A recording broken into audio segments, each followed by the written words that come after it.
Please don't forget to like and subscribe. So, Arcs, we'll see you in the next NGS headline. So let's look at some of these updates that are coming. I'll see you on next NGS headline. Bye-bye. Bye-bye, Hiro-san! Alright.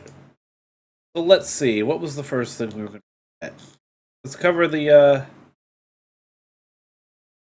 cover that August 1st update, or the August 3rd update.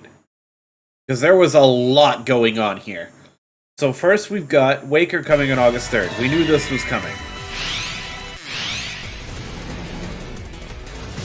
So you've got close range attacks, you've got your long range attacks. Waker can cover any distance. Yep, Wolf. Ooh, I still like that. So, something they didn't confirm during this. These are all technique attacks. They did tell us that, which is good. So those of you who are looking to play Waker, you're essentially building the same augment setup that you would use if you were a Force or a Tector. You're a magic class, so you build like you're a magic class. But they've already told us Waker does not actually use techniques, so while you build like a spellcaster, you don't actually get spells.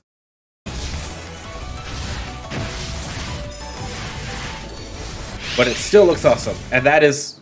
Oh, hold on, back that up.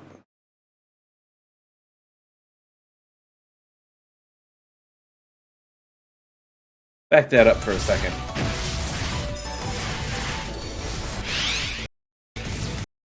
I don't care what anyone says, I will never not be referring to this as Pikachu. Even though its name kind of reminds me of a marshmallow, that's Pikachu. There will be no discussion at this time. And that's just you just throw it at something and it explodes. We saw that was a base PSO2 summon.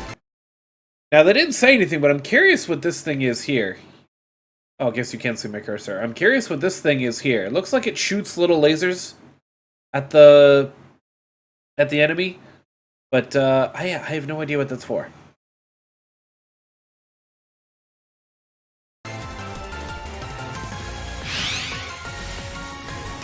Harmonizer focus. Now, where do we see that?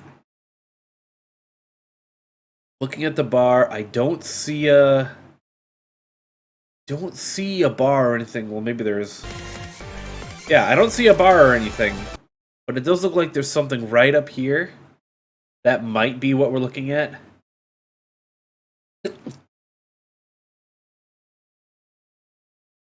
Ooh, gotta sneeze. It looks like... Oh, okay. So I see this here. That icon with that little barrier-looking thing next to Pikachu. This tells me that the Pikachu summon is probably your weapon action. Block attacks with it and then throw it at something with an explosive counterattack. That's my prediction for it right now. That's pretty cool. I'll take it. Looks like it here too. Yeah, so it's probably a counterattack. This thing here is probably the focus thing. Or another version of it to look at. A couple classes have something like this. Usually there's like a gauge above it that fills up, or it's got a cooldown, and you use it for different things, like that jet boots ability, or there's a rifle one just like it. Melee classes don't tend to have this, and that's what I usually play. So I don't see it very often. This, given all the purple going on, tells me that's the Photon Blast. You call them both down for a big laser beam. That's got to be what that is. Alright, what else we got going on? We've got side story, favors for the 5. I assume we're doing some side quest stuff with the brothers Kuvaris. I think... And mini episodes featuring characters' backgrounds. So... We've been saying for a while that we want more information on a lot of the main characters. We don't really see this. That's been a problem with the story of NGS, is that the main characters don't feel very fleshed out. We're just sort of on a generic adventure. So it'll be nice to see some more background on each character beyond... I'll write in my ARC's activity journal now. You scared me. I didn't know you were here. I really appreciate all the hard work you do for us every day. Especially Crawford. We need background on him. If there's any character in this game so far that has absolutely no personality that we've seen, it would be Crawford. Other than the, I need you to go do this, and then I need you to go do that. The only thing we've seen of him that makes him not a cardboard cutout so far is that he's friends with Ilma. He has friends. I guess he's also friends with Dozer. And that's not necessarily me saying he's a bad character, they just need to flesh him out more. He feels like they could have used any generic NPC right there for his job. So it's nice to see that we're going to see some more of him. Because he does look cool. I actually kind of want that hairstyle. I'll change it to red and black. Day. Even now. We saw the title for this one is this mini story here is Dozer and Garoa. I'm guessing that they were friends or training partners or something, and that's clearly the Aleo Town ruins in the background. It's hard to predict where they might attack from. I need to slow down and take a break once in a while.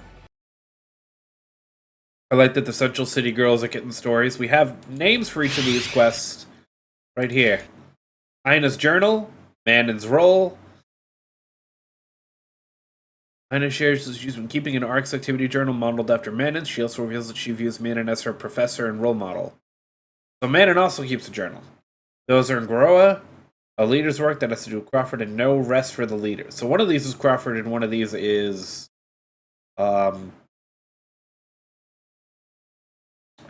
what's her name? I can't remember what the blue one's name is.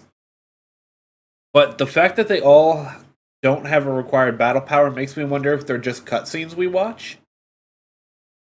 Oh, well, these all say Chapter 1. So I wonder if these all have to do with Aleo, and then we'll get some Retem and Kavaris ones. I don't know. They didn't say anything about it, but that's something I'm curious about. Oh, I didn't mean to do that. Was that everything for that part? Oh, no. No, it wasn't.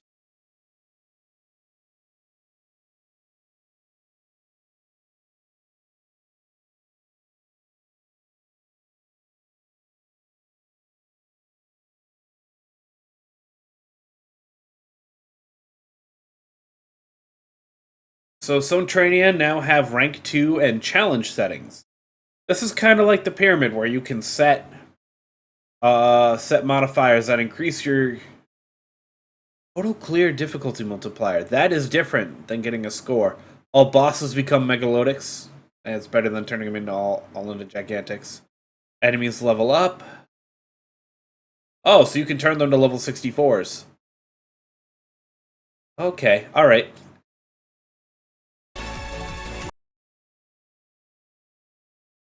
Oh god. Bujin is a Megalotics. You can turn him into a level 64 Megalotics. Same side objectives. Balance adjustment. Enemy HP reduced in all Battle Dia yellow. Battle Dia trigger items are now unified across regions, so you no longer need Battle Dia yellow Aleo Retem Kavar, so you just need Battle Dia yellow triggers. And you can exchange, and you can get them at the quest counter now. You don't need to go to that specific location. That's good. I don't really think actually that makes much of a difference to me. Because I'm assuming you still have to go find the location of the Battle Dia in the first place. It just means that you don't have to go out into the wild. You can group up in town. Common yellow, okay. So they changed. So that wasn't just. So common yellow. So I wonder if how this will work is we get the common yellow ones, and then maybe when the volcano region comes up, maybe that one will have its own specific ones for a little while. Because the fact that they call it common and not just B-trigger yellow makes me wonder if we're gonna still see specific ones down the line. But that's cool. Also, why is it I see here all the Battle Dia yellows and only one of the purple? Maybe this particular account just doesn't have Aleo and Kavaris Devastators? I don't know.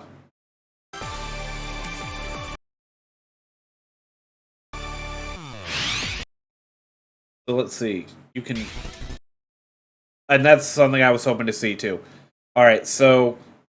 Exchange your existing triggers with the item triggers. Okay, so every region-specific yellow or purple you have can be exchanged at a 1-to-1 rate. That's good. I was worried they were going to make it like 5-to-1.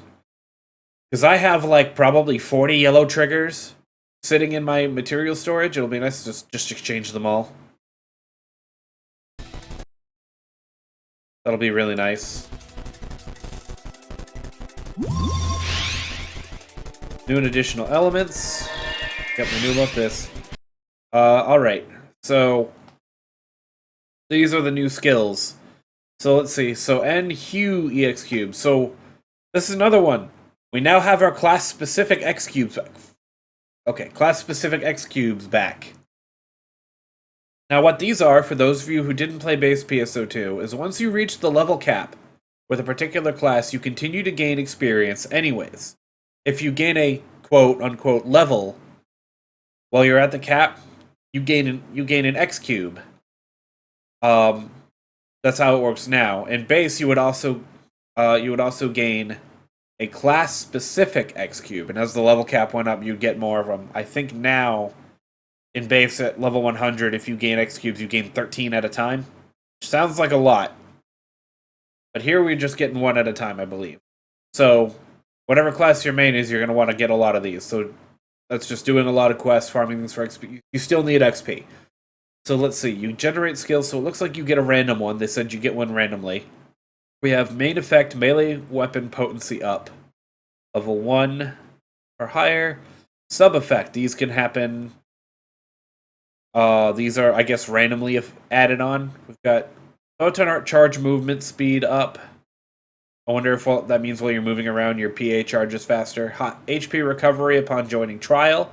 That's cool. Hunter specific. Burn resistance up. HP up. Alright.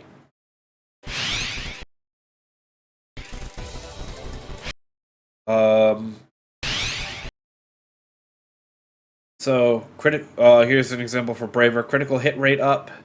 Rest assign heal amount up. Oh, that's nice. HP recovery upon joining trial. Burn resistance up. So we have... Here's what he got. Main effect, which is, I think, whatever you pick. Critical hit rate up, which started at level 5. And then 2 random sub-effects, each at 10. Alright. So he said something about whenever you generate an add-on skill, it won't go lower than your previous level. So this person can't get a level 4 critical hit rate up from here on out. This is for Bouncer. Dash and glide, PP recovery, encore jump. Maybe they get another jump. So you get...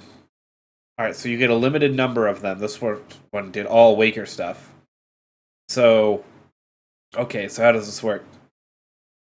PP up Waker, HP up Waker, stationary HP recovery, standing still to heal. Alright, so you can see here, he's got 11, 5, and 10. If they register a skill here, it could potentially be 12, because PP up goes up. HP recovery upon joining trial, level 10. And then stationary recovery stayed at 10. So you must... Wonder if you have to keep upgrading these skills to increase their benefit. This is going to be a whole ass thing that you know everyone's going to be experimenting with. Because I bet you almost anything, there will be, for those of you who care about this, there will be a meta add-on skill per class. You know, what is the best thing you want? At least as far as main effects go. We can control the main effects, we can't control the sub-effects. So I can see people registering over and over again for these until they get the ones they want. This will take a little while to set up, so I probably won't add these to any future class builds until like we get the level 65 stuff, so that there's enough time to experiment with them and we can sort of figure out what's best for each class. But that's cool. We have more class customization beyond your skill tree, and a lot of people use the same skill tree. So this will be cool to see how you personalize your playstyle. And you get 3 per class, I guess? Set add-on skills will activate no matter which class you play. Okay. That's just telling me that they're there for every class. So it's no matter which class you play, but where each one has a class abbreviation, I'm willing to bet that some of these are class-specific abilities.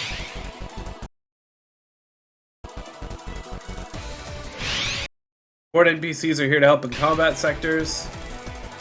I'm willing to bet that what happens with this is because you can have up to 8 people in a lobby. I'm willing to bet that these NPCs fill the gap. So say you've got 3 human players in a combat zone. I bet you it would spawn 5 NPCs. It's so that you always have 8. Unless I'm wrong, and then you spawn 3 to help you out specifically. Back up a little bit. I see he's by himself. I see 1, 2, 3, 4, 5, 6. 6 people spawned? Yeah, I'm willing to bet that's how that works. This is a lot of them, so you can always have 8. That's nice. Exchange for some augments have been lowered. Go back. We gotta look at that a little closer.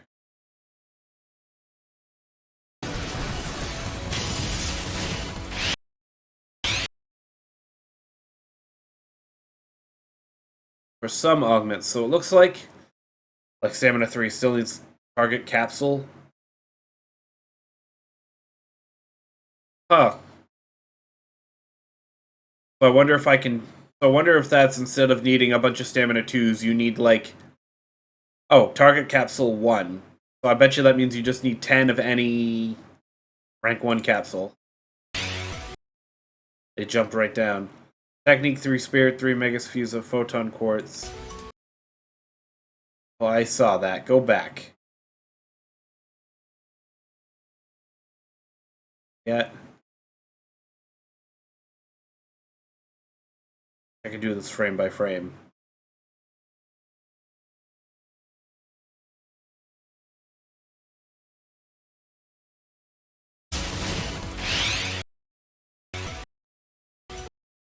That's what I wanted to see right there. Mastery 4 still takes 10 Mastery 3s.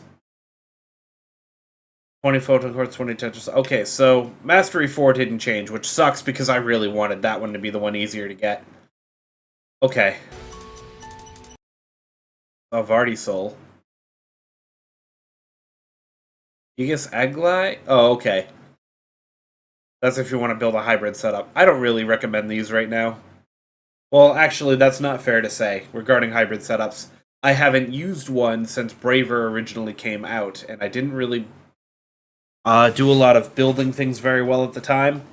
So I guess I can't really say if hybrid setups are good or not right now. I prefer not to use them. That's a more accurate statement. But again, I'm very openly biased in favor of melee classes because that's what I like to play. So take that with a grain of salt. Alliance task records are here. So this is the thing I thought was cool. You now are competing sort of with other alliances via a leaderboard system to complete alliance tasks. Alliance tasks are, for those who don't know, alliances are your guilds. So there are certain quests you can take once a week that get you, you have to be in an alliance to get them. They give you alliance, tokens, sort of alliance badges you can spend in a store, but now they also have this. So alliances that complete more of these tasks each week get you rewards. You complete at least 3 alliance tasks, you get at least one of these beta reactors. Everyone in an alliance who gets gold rank gets 5 of these beta reactors and an SG-30. That's kind of cool. Guessing this is 3 in an SG ticket, and this bronze is just to get a reactor. So they said that these beta reactors give you 100 grand when you sell them. That's awesome. I want $500,000 for just doing One of my alliance tasks is send someone a kudos, which means like their lookbook and you're good to go. Things like complete a battle to get yellow, kill X number of bosses. There's stuff you're probably going to do week to week anyways. So it's not hard, just grab all like 3 or 4 of them you can get each week and just do them. Yep, blah blah blah. Use SG tickets in bulk. This is nice, mainly for the Stellar Grace special events where you can pick up like 23 SG5 tickets at a time. It'll be nice to just use them all at once. Use the whole stack. This is good if you like personalizing stuff. Character creation stuff. Okay. Separate voice volume for you and other characters. If you don't want to listen to other people. Play Navigator. This is one of the things I think is good for everyone, particularly for new players. So if you missed what they were talking about before, this Play Navigator tells you essentially what you should be doing next to continue improving your character. Like this person has a battle power of 950. I can't see their level. I'm guessing they're around level 8. Just on the basis that 950 is around what you need to go run the Mount Magnus story. Roughly. So this person reach level 10. Enhance your equipment, learn class skills. Those are all things that this particular person could do to increase their battle power. Criteria for achieving your goal. Enhance a Renisa series weapon and armor to plus 30. That's a weapon series for new players.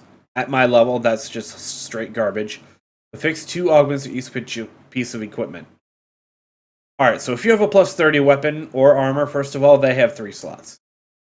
But that's just an example it's giving now, because Renisa are 3-star gears, so they get plus 30 as a cap unless you limit break them.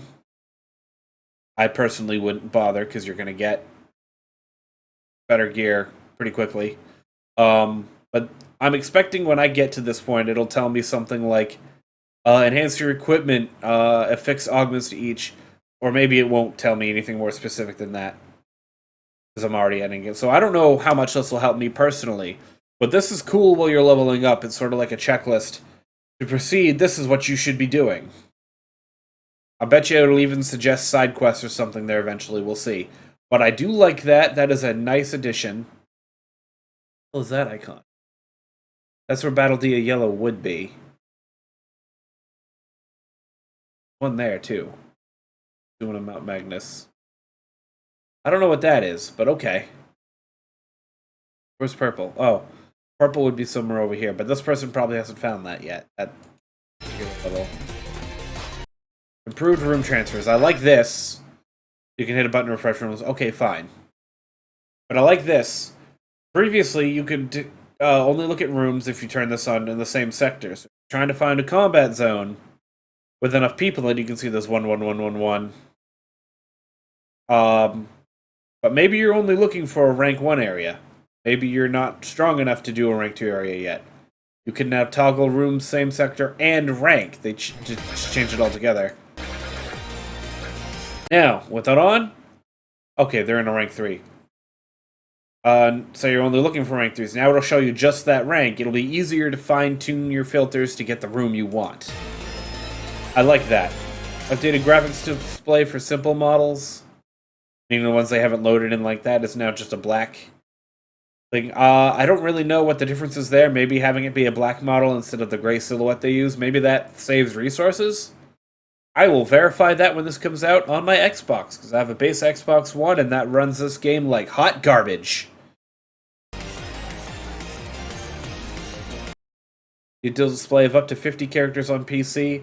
If you're wondering why they wouldn't put this setting on console, it's entirely a performance thing. I don't know how it'll run on PS4, but I know on base Xbox One, like the original release, doesn't really run very well. You have to kind of turn all the graphics settings down to get it playable. Less so outside of towns. But you wouldn't want 50 on console. You will slow to a crawl, especially in towns where if you end up in a block with a lot of people. I will end up turning this all the way up on PC, because on PC, you know, that depends on your system specs. They can't change. You can't change how powerful your console is. You can definitely upgrade your PC, so I can see why they would just let you fuck with that here. I don't care about looking at the scratch ticket stuff. Those are kind of cool, but I'm more worried about looking at the content here. Let's look at the second update. Cannonball Rumble coming August 17th. So we talked to this guy.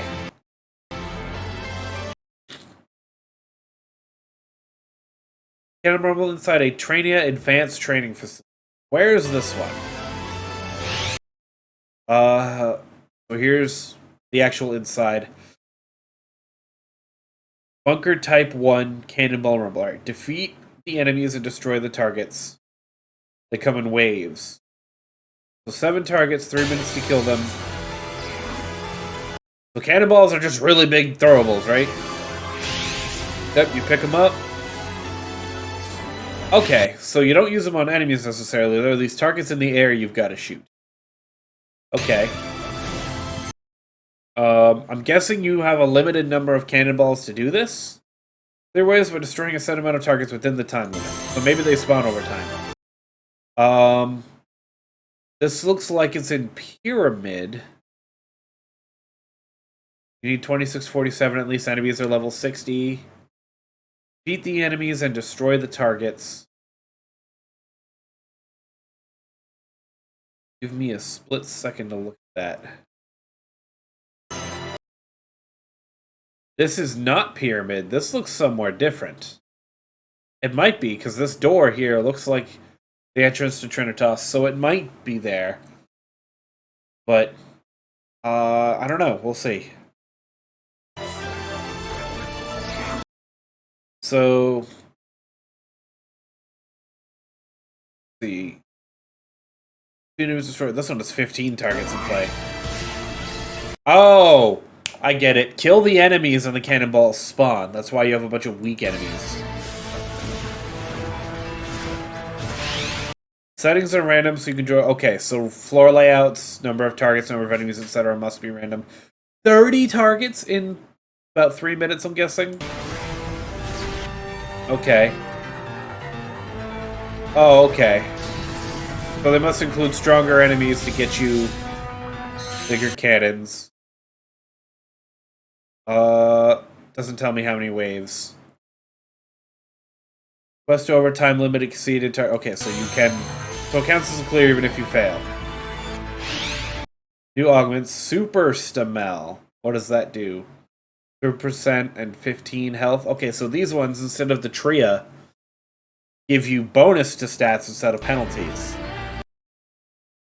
Alright. Rank in the ARCS records. Random challenge records. What do we got? So these, I guess, will change periodically. Like this week, 8/17, 8/24, we have Geometric Labyrinth solo. So this looks like here, it tells me it's not just by soloing Pyramid, it's also by class. So you're just competing against other members of your class. Little music note is the Waker icon, by the way. Enjoy. ARCS Record Badge. A badge given to active ARCS can be traded for items at an item trader's ARCS Record Badge exchange. So once you've min-maxed your character, this is the kind of thing you go after. So now I have reason to play, even when I'm done everything, I can come work on this. That's awesome. And 17 to 24, I'm willing to bet that this changes every week. So every week there'll be a new thing to farm. That's not only great for replayability, but that's extra content for those of you who stream or make videos. Let's see your personal best scores in Geometric Labyrinth. Send me something to beat.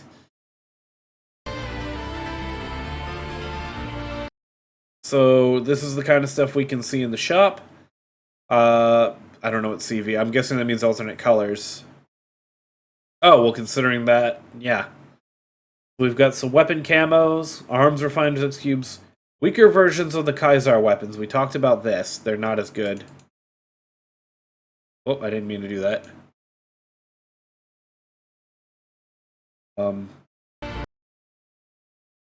Oh, okay, level 53, we know that. Attack 460. Whoa! Pretty sure that's significantly lower. Oh, because they're easier to get, that's why. So, Kaisar MK1s are weaker than the regular Kaisar weapons. But 30 record badges, these are probably much easier to acquire. So if you're just trying to get a 7-star weapon handy, that's what that is. And there's some accessories in there too. 50 badges for that. Holy crap.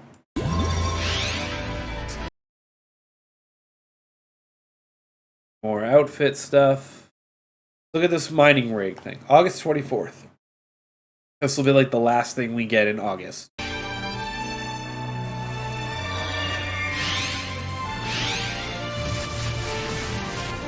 It takes place in South Gavaris. A lot of hills. You have typical mining rig. Oh, Crocodilus in a mining rig is going to be a nightmare. Use floating boards. They must be our special equipment for this. So you can run enemies over with the boards to deal damage. Depending on your level, you can kill a lot of them outright. So this will be good for taking out cannon fodder. Why you wouldn't want to be on one all the time is beyond me. But you can get the Kaisar weapon camo, so it just makes whatever weapon you have look like a Kaisar weapon. And the Rugged series, which is a really hard to get 7-star series. They're only available as a drop. You're exceedingly lucky if you can get one, and I think their raw attack power is a little bit better than Kaisar. But I think for most people, Kaisar weapons have the better weapon potential. So you'll probably want those anyways. But you could get away with either one, so if you get one to drop. This boy right here. Vardios. This guy right here. Holy crap. Any Monster Hunter fans in the watching this think that looks obscene? Arcs Records coming to field races August 31st. Still in, okay. So this is, I don't know how they're going to base this. Either by score or by time. Must be by, oh, okay. Score. Alright, so better scores during the race is good here. You get Arcs Record badges. Update daily. So I wonder if you get these rewards on a daily basis. That makes me want to go run these every day just to get them.